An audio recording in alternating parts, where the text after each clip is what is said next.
오늘 본문에 예수님께서는 베드로와 야고보와 요한만을 데리고 겟세마네 언덕 위로 기도하러 올라가십니다. 매우 중요한 문제로 기도하기 위해서죠. 그러나 깨어 있어야 했던 제자들은 예수님의 기도가 마칠 때까지 잠에서 깨어나지 못했습니다. 눈이 너무 아팠거든요.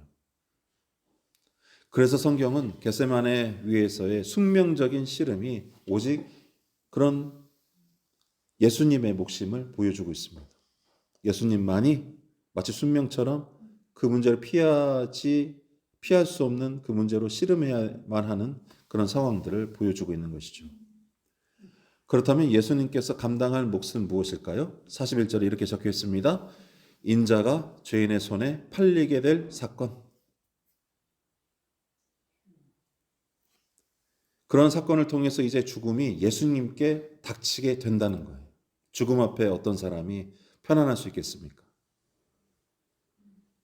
살고 싶어서 이 교회 저 교회 다니며 능력 있는 사역자들을 찾아서 기도받고 다니는 성도들도 적지 않아요. 죽음 앞에 누가 의연할 수 있겠어요? 그러므로 이러한 죽음이 예수님께 곧 닥치게 될 것임을 알 수가 있는 것이죠. 사실 이런 배신은 성경에서 매우 흔한 일입니다. 제자들이 죽게 생긴 예수님 앞에 평상시에 좋습니다. 따르겠습니다. 당신은 하나님의 아들이십니다. 그렇게 말했던 예수님의 핵심적인 제자들조차도 어때요 지금? 육신이 약해서 눈이 감겨서 그 자리에서 엎드려질 수밖에 없었잖아요. 그들의 사명에 거기까지의 한계인 것입니다. 그리고 이런 배신들은, 이런 다른 생각들, 다른 현상들은 성경에서는 매우 흔하다는 거예요. 적어도 하나님을 따르는 사람들을 함부로 대해왔던 유대인들은 결코 하나님의 종을 선대한 적이 없습니다. 하나님의 말씀에 대한, 하나님의 종에 대한, 또 하나님이 주시는 그 모든 거룩한 전통과 믿음, 그 어느 것 하나도 제대로 선대한 적이 없죠. 이들은 항상 하나님을 멸시하는 영으로 꿈틀대 왔습니다. 겉으로는 경건의 모양은 있으나 그 속은 하나님을 멸시하죠. 이들에게는 확실한 믿음이나 소명과 같은 그런 소명도 제대로 작동하지 않았습니다. 오죽하면 유대인들 사이에도 자기 동족을 피해서 믿음을 지키기 위해 광야로 나가는 이들도 적지 않았어요. 팔복에서 괜히 가난한 자는 복이 있나니 천국이 저희 것이다, 너희 것이다 라고 말씀하신 게 아닙니다. 그러므로 예수님께서만이 하나님의 이름으로 죽음을 감당하게 되었다는 그것도 너무나 좁은 우리가 가진 이해라는 거예요. 그러니까 예수님이니까 당연히 그 일을 해야 되니까 그렇게 됐구나 라고 생각하는 것은 매우 좁은 이해입니다. 차라리 진정한 믿음은 항상 하나님의 이름으로 희생이 있었다는 사실이 진실인 줄로 믿습니다. 누구나 그 안에 예수 그리스도의 사랑과 아버지 하나님의 사랑이 있으면 반드시 어떤 식으로든 자기 삶을 드리는 희생이, 그 아픔이, 그 피의 흔적이 나타날 수밖에 없어요. 오늘 거동이 불편함에도 불구하고, 잘 보이지 않음에도 불구하고 이 자리에 나온 여러분을 주님의 이름으로 축원합니다. 축복합니다. 그게 흔적이에요. 회개와 핍박은 이처럼 참 그리스도인들의 공통된 경험인 것입니다. 자, 같은 이유로 예수님의 기도가 다른 신실한 사람들의 기도와 같이 자신의 불행을 각오하는 기도로만, 아까 말했던 광야로 나갔던 하나님의 백성들, 또 저와 여러분들처럼 기꺼이 자기의 삶의 자리에서 하나님께 나오기 위한 그런 고군분투들, 그런 어려움들, 그런 것들을 각오하는 그런 기도로만 읽는다면 이제 예수님의 특별한 사명에 대한 그런 추가적인 설명도 제가 해드려야 되겠죠. 왜냐하면 그렇게만 이해해서는 예수님의 그런 사명에 대해서 우리가 이해할 수 없으니까. 성경은 예수님의 사명이 하나님과 단절된, 인간을 다시 하나님과 화해하도록 하셨다는 구원 사역을 강조합니다. 할렐루야. 그러니까 그분의 특별한 사명은 저와 여러분들이 하나님과의 죄로 인해서 끊어졌던 그 모든 관계를 다시 회복시키고 우리가 하나님과 동행하는 은혜로 구원을 얻도록 하는 일, 이것이 바로 예수 그리스도의 사명이죠. 그래서 예수님의 두 번의 같은 기도에서 오늘 본문에 읽은 대로 두 번의 같은 기도에서 이 잔을 내게서 옮기시옵소서. 그러나 나의 원대로 마옵시고 아버지의 원대로 하옵소서라는 기도문은 분명히 하나님께 속하게 되는 길과 이 일이 구원 사역과 관계됨을 알 수가 있는 거예요. 예수님도 자신의 뜻에서 아버지의 뜻으로 끊임없이 기도의 잔을 옮겨가시며 회개를 보여주고 있는 것이죠. 아니, 예수님도 회개를 하셨다고? 내용 한번 보세요. 이 잔을 내게서 옮기시옵소서. 그러나 누구 뜻대로? 내 뜻이 아니라 아버지의 뜻대로 하옵소서. 끊임없이 예수님이 하나님께 아버지의 뜻으로 더 깊이 들어가고 있음을 우리가 확인할 수가 있는 것입니다. 그러므로 예수님이 보여주신 이 회개는 하나님과의 화해를 의미하는 줄로 믿습니다. 완전한 돌이킴이에요. 예수님께서는 지금 마치 우리와 같은 성정으로, 마치 우리와 똑같은 모습으로 그럼에도 불구하고 아버지 하나님께 자신을 완전히 드린 줄로 믿습니다. 그게 바로 완전한 돌이킴이에요. 이처럼 복음서에는 회개가 자주 등장합니다. 회개는 자신의 길을 멈추고 고치며 뉘우치는 일을 포함한 돌이킴이에요. 한번 따라해 보실까요? 멈추고 고치고 뉘우치고 돌이킴. 결국에 완성이에요. 이것들을 다 포함한 것들이 바로 그런 것들을 포함한 완전한 돌이킴. 그것이 바로 회개인 것입니다. 완전히 하나님께 아버지께 말씀 안에 쑥 들어가 버리는 일. 그거에 속해져 버리는 일. 그것이 바로 돌이킴입니다. 여러분들이 복음서에서 이 탕자의 비유 아시죠? 탕자. 아버지의 유산을 미리 달라고 해서 무리하게도 그것을 가지고 나갔다가 이국 땅에 갔다가 다 털어먹고 돼지 쥐염 열매로 유대인은 결코 돼지를 가까이 하지 않습니다. 그런데 유대인이라는 그 믿음의 하나님의 자손임에도 불구하고 그가 이방인들 사이에서 돼지나 치면서 돼지들이 먹던 쥐염 열매로 간신히 배를 굶고 있을 때, 끼니를 연장하고 있을 때, 나 아버지가 계셨지? 내가 아버지께로 가야 되겠다. 그때 벌어지는 그것이 바로 돌이킴이잖아요. 그렇죠? 왜냐하면 그 탕자도 마찬가지지만 구원이 아버지께 있다라는 완전한 확신이 있어야만 이와 같은 돌이킴이 가능한 줄로 믿습니다. 현대인들은 확신하지 못해요. 그러나 믿는 저와 여러분들은 구원이 어디 있는 줄 아니까 확신하게 된다고요? 바로 아버지께 있으니까. 아버지께 있는 줄 확실히 아니까 아버지 안에서 그 확실한 느낌 안에서 우리는 날마다 든든히 세워져 가는 것입니다. 그래서 이 회개의 어원적인 특징은 단순히 멈추고 고치고 뉘우치는 정도가 아니라 우리가 주일학교 때부터 그렇게 배웠어요. 회개라는 것은 죄를 뉘우치고 다시는 그와 같은 일을 벌이지 않는 것이다. 도덕적으로만 그렇게 배웠습니다. 그런데 이 회개의 어원적인 특징은 단순히 멈추고 고치고 뉘우치는 정도가 아니라 참다운 안식이 있는 상태, 참다운 안식으로 들어가는 것, 그것이 바로 회개의 참 의미예요. 그러니까 예수님은 참다운 안식이 지금 온전히 누구에게 있다는 것을 우리에게 보여주고 계신 것입니까? 바로 아버지 하나님. 할렐루야. 아버지 하나님 안에만이 오직 참다운 안식이 있다는 사실. 그러므로 그 참다운 안식이신 아버지 하나님께 돌이키는 자라야 진정으로 구원을 받는다는 사실을 우리에게 보여주고 있는 것이죠. 그리고 우리는 34절에서 예수님도 불행을 앞두고 고민하여 죽게 생겼다라는 말씀을 하신 것을 우리가 아까 읽었어요. 여러분 놀랍지 않습니까? 예수님도 고민하여 죽게 생겼다라고 말씀하셨어요. 우리도 살아가면서 고민이 돼서 정말 죽을 것 같이 힘들 때가 있잖아요. 그렇죠. 예수님도 우리와 똑같이 그와 같은 심정을 겪었다는 뜻입니다. 그러므로 이러한 말씀으로 비추어 볼 때 이와 같은 말과 행동은 분명히 아까 처음에 설명드렸던 지하철 영웅과는 다르죠. 지하철 영웅은 즉각적이고 당연한 행동을 했습니다. 그러나 지금 예수님께서 어떻게 하고 있어요? 씨름하고 있잖아요. 즉각적이고 아버지가 옳은 거 다 알아요. 그러니까 이 지금 본문의 말씀은 뭔가 우리가 기계적으로 계산해서 즉각적으로 본능적으로 하는 그 내용 너머에 그 더 밑에 있는 하나님과의 차원의 문제, 깊이의 문제, 어떤 구원에 관련된 우리가 더 깊은 의미를 보여주기 위한 말씀으로 해석할 수 있는 것입니다.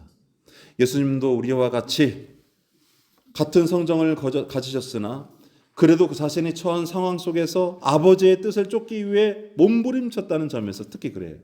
이와 같은 이유로 현대인들에게도 복음이 다시 삶의 능력이 되기를 소원합니다.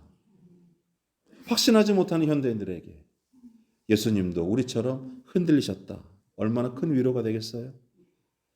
여러분들의 지인이나 자녀들이 흔들리고 아파할 때 얘야, 예수님도 너처럼 심하게 흔들리고 아파하시고 포기하려고 하셨어.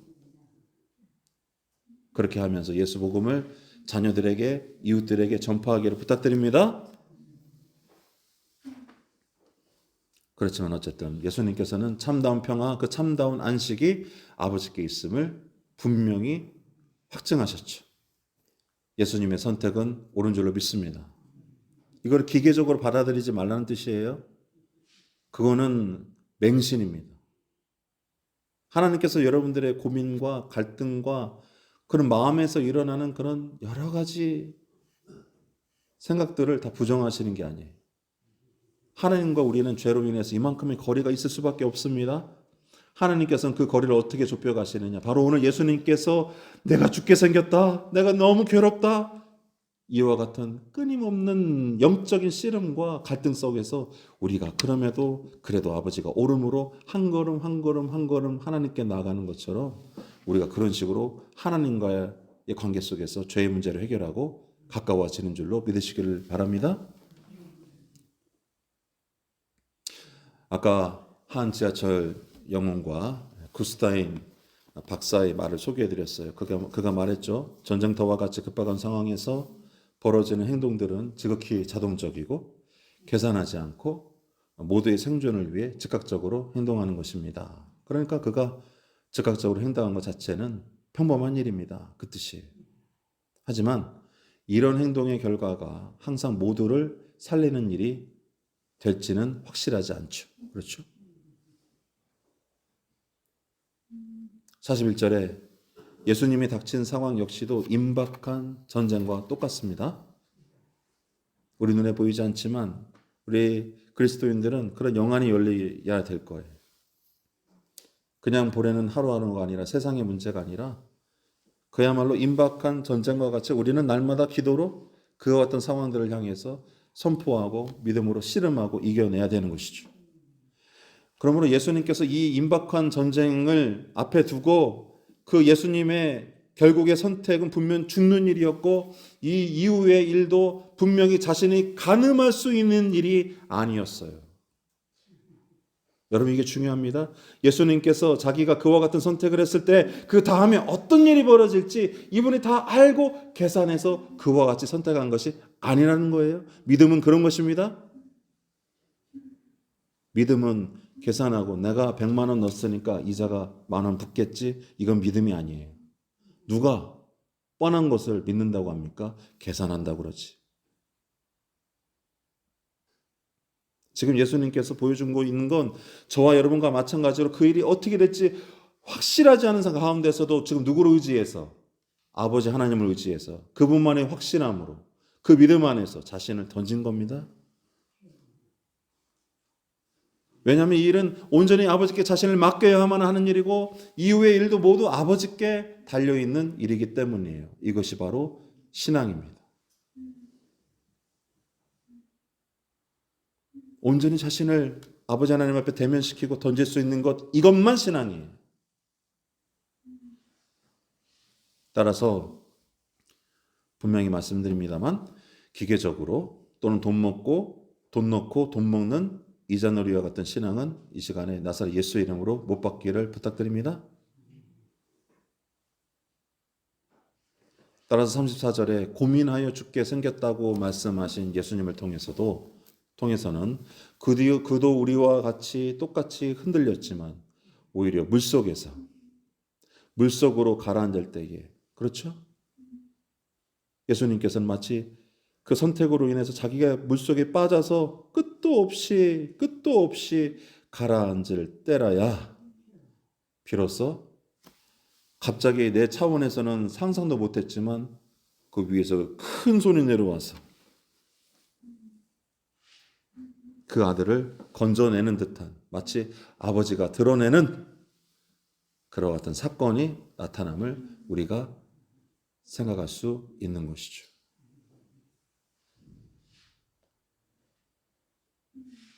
이와 같은 일은 아브라함에게도 오늘 구약의 말씀 읽었던 것처럼 아브라함에게도 나타난 바 있습니다. 그는 하나님께 부름을 받아서 갈 바를 모른 채 말씀을 순종했어요. 마치 그냥 물속으로 들어가는 것과 똑같습니다. 여러분들이 이 예배가 마치고 다시 세상 속으로 그 물속으로 들어가는 것과 똑같은 거예요. 아브라함도 그저 하나님의 말씀에 순종해서 믿음으로 얼마나 많은 갈등을 했겠어요? 그러나 그는 자신을 던졌어요. 누구를 믿고? 아버지를 믿고.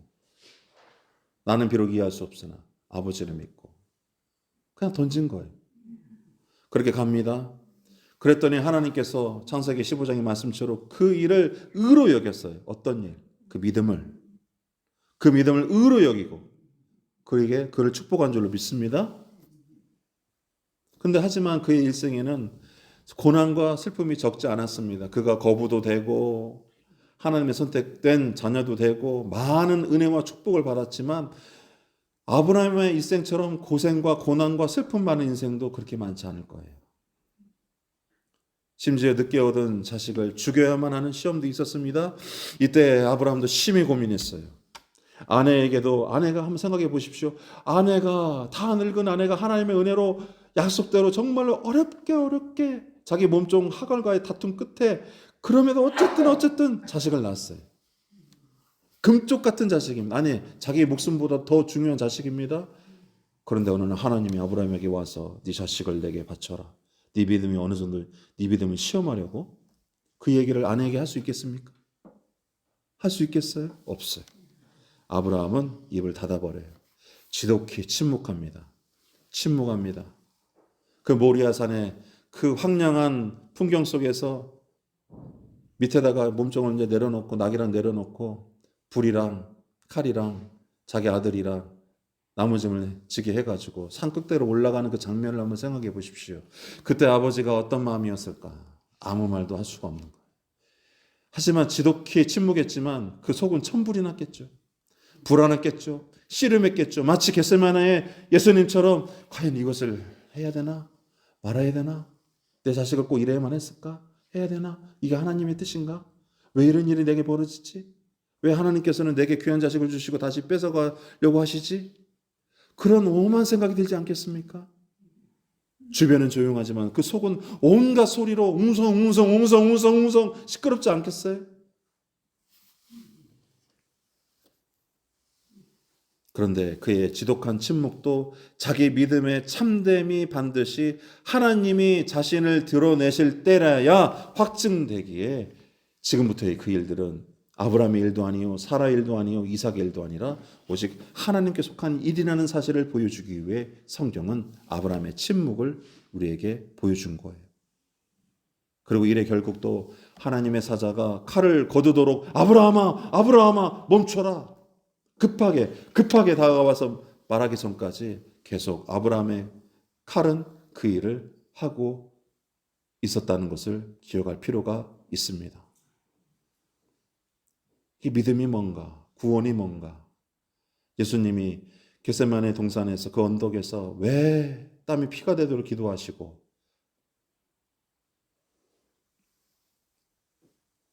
자신이 겪은 어려움과 그 누추함들이 구원을 위해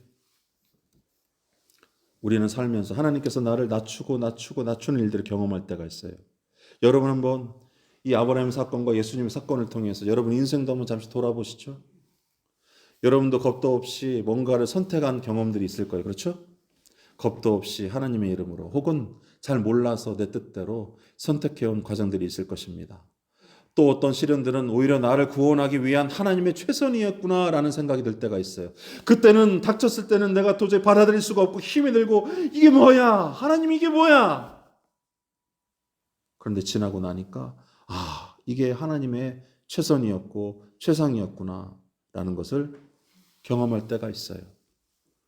이처럼 자신이 겪은 어려움과 그 시험들과 그 느초함들이 결국에 구원을 위해서 아버지 하나님께서 나의 왜곡되고 삐뚤어진 죄로 인해 물든 심령을 낮추고 비우고 더 낮추셔서 결국 나를 구원의 길로 인도하신 것이구나. 심지어 그때마다 아버지께서 나의 시련과 함께하고 계셨구나 라는 사실을 깨달을 때 눈물이 쏟아질 수밖에 없죠. 여러분들의 질병과 여러분들의 슬픔과 여러분들의 고통 가운데에서 하나님께서 그저 모른 척하고 계신 것이 아니라 사실은 아버지 하나님께서는 그 순간에도 여러분들에게 보여지기를 원하신 줄로 믿습니다. 얘야, 내가 너와 함께하고 있다. 너는 혼자가 아니야. 내가 네 자식을 버린 게 아니야. 아브라함아, 네 자식의 목숨을 원하는 게 아니었어.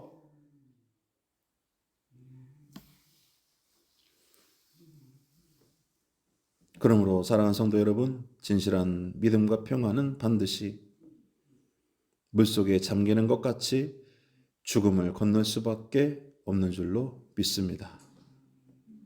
하나님의 목적은 저와 여러분들이 죽는 것이 아니라 그 죽음 가운데서 건져내서 완전히 돌이킴으로 인해 하나님께 속하기를, 영원한 구원과 영생에 들기를 원하시는 줄로 믿습니다. 오늘 이 말씀을 따라서 아버지 하나님을 오해하는 이 시대에 저와 여러분의 믿음이 아브라함처럼 예수님처럼 이 세상을 구원의 길로 인도하는 하나님의 뜻이 되길 주님의 이름으로 축원합니다. 기도하겠습니다.